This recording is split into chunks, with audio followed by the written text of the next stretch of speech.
Students, welcome back to my channel. I hope you are safe and healthy. So for today's video, please like, share and subscribe my channel.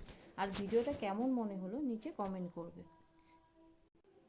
আজকে আমরা পড়ব class 4 এর primary social studies chapter 1 এ peep into the past. You must be thinking, why should we bother about our past? তুমি সবসময় চিন্তা করো যে আমরা কেন আমাদের অতীত সম্বন্ধে জানব। Why do we need it study about it, কেন আমাদের এটা পড়ার প্রয়োজন। And how it is possible to learn about such a long list of events from the past, এবং কিভাবে এটা সম্ভব অতীতের এত বড় ঘটনা আমরা কিভাবে পড়তে পারবো, কিভাবে আমাদের জানা সম্ভব। এখানে একটা প্রশ্ন আছে, what is called history? The story of the past event is called history. তার মানে কি? তার মানে হলো যে সেই ঘটনাটা বা একটা গল্প যেটা যেটা থেকে আমরা অতীতের অতীতের ঘটনাগুলো জানতে পারি, সেটাকে ইতিহাস বলে।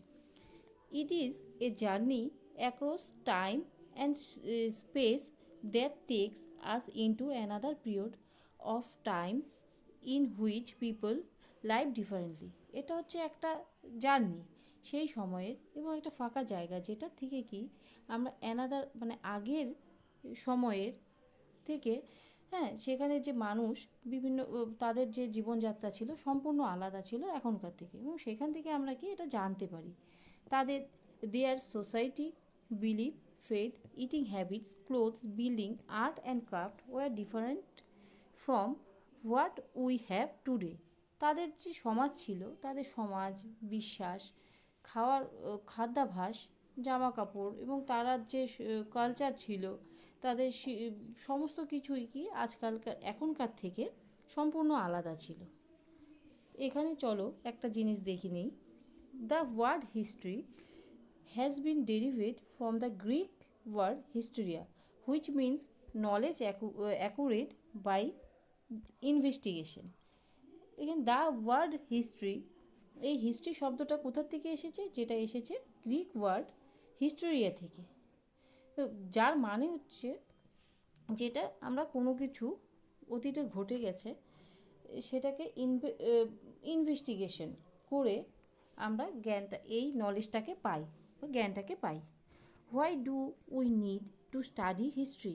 কেন আমরা আমাদের ইতিহাস পড়ার প্রয়োজন। The study of history is important in many ways. ইতিহাস একটা গুরুত্বপূর্ণ, বিভিন্ন দিক দিয়ে একটা গুরুত্বপূর্ণ রাস্তা। It tells us about the important people from the past. এটা আমাদের বলে অতীতের যে মানুষ ছিল তাদের সম্বন্ধে আমাদের বলে। It also deals with the lives of ordinary people who have shaped hour history. এটা বলে যে আমাদের এই অতীতে যে মানুষরা ছিল, তাদের যে সাধারণ জীবনযাত্রা ছিল, তার সম্বন্ধে তারা একটা শেপ বা আকার দেয় আমাদের ইতিহাসের। The knowledge gain from the study of history help us understand both the past and the present. এবং এই যে আমরা ইতিহাসটা পড়ি এবং সেখান থেকে যে আমরা একটা জ্ঞান লাভ করি, সেটার থেকে কি, সেটা হচ্ছে আমাদেরকে বোঝাতে সাহায্য করে কি, যেটা পাস্টে হয়েছিল এবং এবং বর্তমানে যা হচ্ছে। History guides us to set objectives and Warne us not to repeat the mistake done in the past. এবং হিস্ট্রি আমাদের গাইড করে কি, সেই সাধারণ যে বিষয়গুলো আছে এবং ওয়ার্ন করে মানে সতর্ক করে কি করতে, যে আমরা অতীতে যে ঘটনাগুলো ঘটে গেছে সেইগুলো যাতে আমরা দ্বিতীয়বার না করি। It helps us to understand the continuous development of mankind. এই ইতিহাস আমাদের কি করে, সাহায্য করে আমাদের মানসিকতাকে উন্নত করতে। It develops essential skills required to become a better person. এটা আমাদের কি করে, আমাদের দক্ষ করে তোলে একটা ভালো মানুষ হতে। Division of the past. If we look into hour past, যদি আমরা আমাদের অতীত দেখি, it is so vast that to understand it, এবং এটা কি একটা এতটা বড় যে এটা আমাদের বুঝতেই একটু সময় লাগে। We need two divide into different parts, এবং আমরা এই সেই অনুযায়ী এটাকে বিভিন্ন ভাগে ভাগ করে নিয়েছি। Historical time is divided between BC. BC মানে কি? বিসি হচ্ছে বিফোর খ্রিস্ট, মানে যীশু খ্রিস্টের জন্মের যে আগের সময়টা সেটাকে বলছে বিফোর খ্রিস্ট। অ্যান্ড আন্না ডোমিনি, তার মানে কি পরবর্তীকালে যে সময়টা, সেটাকে আন্না ডোমিনি বলে। This division helps us to get A complete picture of the past, এবং এই ডিভিশনটা আমাদের কি করে, সাহায্য করে একটা সুন্দর পরিষ্কার সম্পূর্ণ ছবি অতীতের পেতে। Indian history and its civilisation is perhaps one of oldest surviving civilisation in the world. Indian history এবং মানে ভারতীয় ইতিহাস এবং তার ভারতীয় সভ্যতা একটা হচ্ছে প্রাচীন সার্ভাইভিং, মানে সার্ভাইভ করা সিভিলাইজেশন, যেটা কি চলে আসছে ইন দ্য ওয়ার্ল্ড, সমস্ত বিশ্বের মধ্যে একটা গুরুত্বপূর্ণ surviving oldest civilisation. It has been divided into 3 periods to make its study easier, এবং এটাকে আমরা ভাগ করে নিয়েছি 3 ভাগে, 3টা পিরিয়ডে ভাগ করে নিয়েছি। কিসের জন্য? যে নিজেদের পড়ানোর সুবিধার জন্য। কি সুবিধা? যে এটা যদি আমরা টাইম হিসাবে, পার্ট হিসাবে পড়ি, তবে আমরা এটাকে ভালোভাবে জানতে পারবো। সেগুলো কি? Ancient, medieval, modern.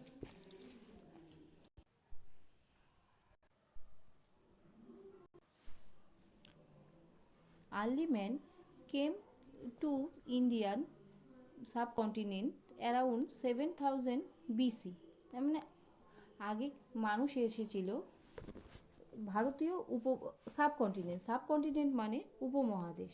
উপমহাদেশ মানে তোমরা হয়তো আগে পড়েছো যে কন্টিনেন্ট মানে কি? মহাদেশ। এবার এই মহাদেশের মধ্যে সমস্ত কিছুই থাকলো, বা জায়গাটা এতটাই বড়, সেই জন্যই ভারতকে সাবকন্টিনেন্ট বলে।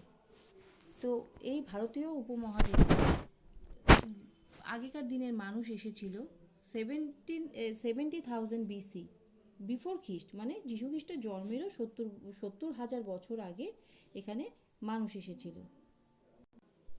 দে were all food gatherers, hunters and nomads, এবং তারা কে ছিল? যারা এসেছিল আগেকার দিনের মানুষ, তারা ছিল খাদ্য সংগ্রহকারী, শিকারী এবং যাযাবর মানুষ।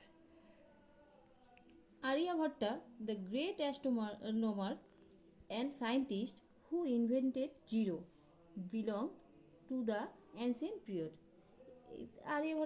আরিয়াভট্টা ছিল একজন সায়েন্টিস্ট, আবার সে কি ছিল? গ্রেট অ্যাস্ট্রোনমার, যে কিনা আবিষ্কার করেছিল জিরো আবিষ্কার করেছে। তাহলে এখানে তোমাদের একটা প্রশ্ন আসবে যে আরিয়াভট্ট, হু ওয়াজ এ আরিয়াভট্টা? তো আরিয়াভট্টা কে ছিল? আরিয়াভট্টা ছিল গ্রেট অ্যাস্ট্রোনমার অ্যান্ড সায়েন্টিস্ট, এবং সে কি করেছিল? সে করেছিল জিরোর আবিষ্কার করেছিল।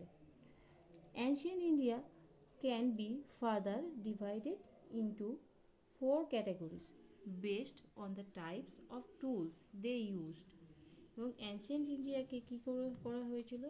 যে 4টা ক্যাটাগরিতে ভাগ করা হয়েছিল। কার উপরে ভিত্তি করে?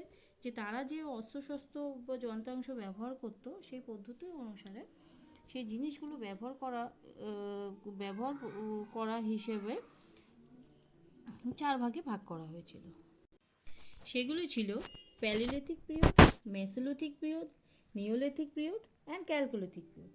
তো এখন আমরা প্যালিওলিথিক পিরিয়ডে পড়ি। প্যালিওলিথিক পিরিয়ডটা কি? যেখানে কি হয়েছিল? ইউজ অফ ফায়ার, মানে মানুষ আগুনের ব্যবহার শিখেছিল। স্টোন টুলস মানে পাথরের অস্ত্রশস্ত্র তারা ব্যবহার শুরু করেছিল। তারপরে আসছে কি? মেসোলিথিক পিরিয়ডে আবার একটা নতুন কিছু হয়েছিল, যেটা কি মেজর ক্লাইমেট চেঞ্জ, সমস্ত কিছুর পরিবর্তন হয়েছিল। হুইল কেম ইনটু ফাংশন, এবং এই সময় কি হয়েছিল, চাকার আবিষ্কার হয়েছিল। এই যে আমরা চাকা, মানে এই যে গাড়ির চাকা, তারপরে প্লেনের চাকা, সমস্ত কিছুতেই তো যানবাহনের চাকা লাগে। তো এবার চাকাটা কোথার থেকে এসেছিল, কোন সময় এসেছিল? চাকাটা এসেছিল মেসোলিথিক পিরিয়ডে। এছাড়া আর কি এসেছিল? পলিশড স্টোনস, তার মানে কি পালিশ করা পাথরের ব্যবহার এসেছিল। এরপরেই আসছে নিওলিথিক পিরিয়ড। এখানে কি এসেছিল? ফ্লিন্ট টুলস, মানে আগের যে সময় প্রথম যে পাথরের অস্ত্রশস্ত্র আসলো, সেই সময় কি এসেছিল? সেখানে ভোঁতা ছিল। তার পরবর্তীকালে কি আসলো? পালিশ করা এসে। এবার পরবর্তীকালে নিওলিথিক পিরিয়ডে এসেছিল যে চোখা সূচালো পাথরের ব্যবহার, অস্ত্রের ব্যবহার বা যন্ত্রপাতির ব্যবহার। ক্যালকুলিথিক পিরিয়ড, এই ক্যালকুলিথিক পিরিয়ডে যেটা এসেছিল সেটা হচ্ছে কপার টুলস, মানে তামার যন্ত্রপাতি, অ্যান্ড ইউটেন্সিল, মানে বাসনপত্র এই সময় এসেছিল। The prehistoric period began with the palaeolithic period and ended with the chalcolithic period. এই প্রিহিস্টোরিক পিরিয়ড মানে প্রাগ ঐতিহাসিক পিরিয়ড শুরু হয়েছিল কোথা থেকে? প্যালোলিথিক পিরিয়ড থেকে। প্যালোলিথিক পিরিয়ড মানে যখন মানুষ আগুনের ব্যবহার এবং পাথরের যন্ত্রপাতির ব্যবহার শুরু করেছিল, এবং শেষ হয়েছে কোথায়? শেষ হয়েছে ক্যালকুলিথিক পিরিয়ডে, মানে যখন তামার ব্যবহার শুরু হয়েছে। Chalcolithic period was followed by the Vedic age, এবং ক্যালকুলিথিক পিরিয়ডে যেটা কি ফলো করা হয়েছে কোন সময়ে? যেটা বৈদিক সভ্যতা।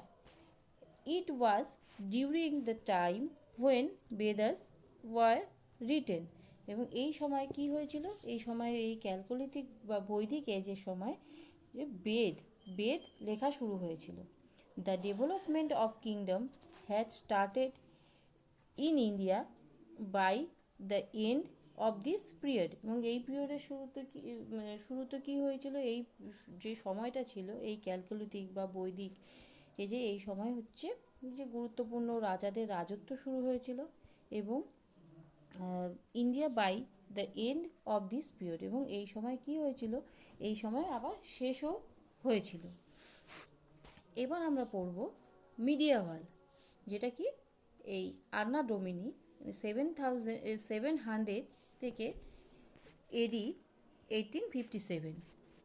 Early medieval period is marked by the presence of many regional and local power, এবং আর্লি মানে এই যে মিডিয়াভাল পিরিয়ড শুরু হয়েছিল, মানে আর্লি বলতে কি আগের যে মিডিয়াভাল পিরিয়ড, মধ্যযুগ, এই মধ্যযুগে কি প্রথম যেটা শুরু হয়েছিল সেটা হচ্ছে যে মেনি রিজনাল, মানে বড় বড় রাজ্য এই যেমন আমাদের রাজ্য আছে, যেমন ওয়েস্ট বেঙ্গল, বিহার, উড়িষ্যা, তো এরকম ছোট ছোট রিজনাল হিসেবে, রিজনাল রাজ্যভিত্তিক অ্যান্ড লোকাল পাওয়ার, এবং স্থানীয়, লোকাল মানে স্থানীয়, যেমন আমাদের ছোট ছোট এরিয়া হিসেবে শাসন ব্যবস্থা শুরু হয়েছিল। The Mughals ruled the most of northern India in the later medieval period, এবং মুঘল যুগটা শুরু হয়েছিল কোথায়? অধিকাংশই হয়েছিল উত্তর ভারতে, এবং যেটা কি শুরু হয়েছিল? এই যে মিডিয়াভাল পিরিয়ড মানে মধ্যযুগের শেষের দিকে শুরু হয়েছিল। এখানে আমাদের একটা জিনিস জানবো যে Akbar the great Mughal emperor introduce a new religion known as Din Ilahi. তো আকবর কে ছিল? এই আকবর, এখানে যে আমরা পড়লাম যে মধ্যযুগের শেষের দিকে যে মোগল যুগ শুরু হয়েছিল, সেই মোগলদের শ্রেষ্ঠ রাজা ছিল আকবর, যে কি করেছিল? একটা নতুন ধর্ম প্রবর্তন করেছিল, মানে একটা নতুন ধর্ম বলতে সেটা হচ্ছে কি দিন ইলাহি নামে একটা ধর্ম, যেটা কি ছিল? Which mix A of all existing religions in India, যেটা কি ছিল? মানে এই যে ভারতবর্ষ, যে এত বড় ভারতবর্ষ, বিভিন্ন ধর্ম যে ছিল সেটার মূল একটা অংশই বলা যায় যে এই দিন হিলাইটা ছিল। এখানে সমস্ত জায়গার সমস্ত ধর্মের মানুষরা অংশ নিতে পারত। Modern 1857 onward. During this period in the 16th and 17th century, মানে 1600 এবং 1700 ও শতাব্দীর সময়কে বলছে এই এই মডার্ন পিরিয়ড। এবং কি এখানে the britisher had establish themselves as a dominant power in India. এবং ব্রিটিশাররা কি করেছিল, নিজেদের এস্টাবলিশ করেছিল, মানে প্রতিষ্ঠা করেছিল তাদেরকে একটা গোটা মানে ভারতবর্ষে একটা শক্তিশালী পাওয়ার হিসেবে। ইট ওয়াজ followed by the movement started by Indian against the Britisher for freedom। এবং এইভাবে কি হয়েছিল, এই সময় শুরু হয়েছিল নানা রকম যুদ্ধের, এবং তারা কি চাইছিল যে ব্রিটিশদের বিরুদ্ধে স্বাধীনতা যুদ্ধ শুরু করেছিল নিজেদের স্বাধীনতার জন্য। India goat freedom and was partition in 1947। এবং ইন্ডিয়া স্বাধীনতা পেয়েছিল এবং ভারত ভাগ হয়েছিল। তার মানে কি, ভারতের যে স্বাধীন হয়েছিল সেটা কত সালে, 1947 সালে। এই জিনিসটা তোমরা খুব ভালো করে মনে করে নেবে যে ভারতবর্ষ স্বাধীন হয়েছিল কত সালে, 1947 সালে, 1947। অ্যান্ড ওয়াজ পার্টিশন, এবং ভারত ভাগ হয়েছিল সেটাও কিন্তু 1947, resulting from the formation of Pakistan and Bangladesh. এবং এর কারণটা কী ছিল, যে এর কারণ হিসেবে যেটা হয়েছিল যে পাকিস্তান হয়েছিল এবং বাংলাদেশ হয়েছিল। History links hour present to our past. এবং হিস্ট্রি কী করে, লিঙ্ক করেছে বা একটা সংযোগ রেখেছে আমাদের প্রেজেন্টের সাথে, কি মানে বর্তমানের সাথে অতীতের। It enables us understand who we are. এটা আমাদের বোঝাতে সাহায্য করে যে আমরা কে, how our country has involve and why are things as they are. এবং কোনটা আমাদের দেশ বা আমরা কোথায় কিভাবে নিজেদেরকে, আমরা কে, এটাই বোঝানোর চেষ্টা করছে। It forms the base for understanding the world. এটা আমাদের এটার উপরেই ভিত্তি করেই আমরা বিশ্বের সমস্ত মানুষের মানসিকতাকে বা মানুষের সাথে বা সমস্ত লোক সব জায়গার সাথে আমরা একটা মিলমিশ করে আন্ডারস্ট্যান্ড করে আছি। Our country and the events happening around the world. এবং আমাদের দেশ এবং অতীতের ঘটনাগুলো, গুরুত্বপূর্ণ ঘটনাগুলো কি হচ্ছে, যে সমস্ত বিশ্বের মানুষরাই চারদিকেই ছড়িয়ে আছে। আর আমি এই তোমাদেরকে এই চ্যাপ্টারের সমস্ত ভেতরের যে কোশ্চেন, মানে ইনসাইড কোশ্চেন এবং চ্যাপ্টারের যে এক্সারসাইজগুলো আছে সেগুলো আমি এর পরবর্তী ক্লাসে আমার ভিডিওতে শেয়ার করে দেব। Thank you.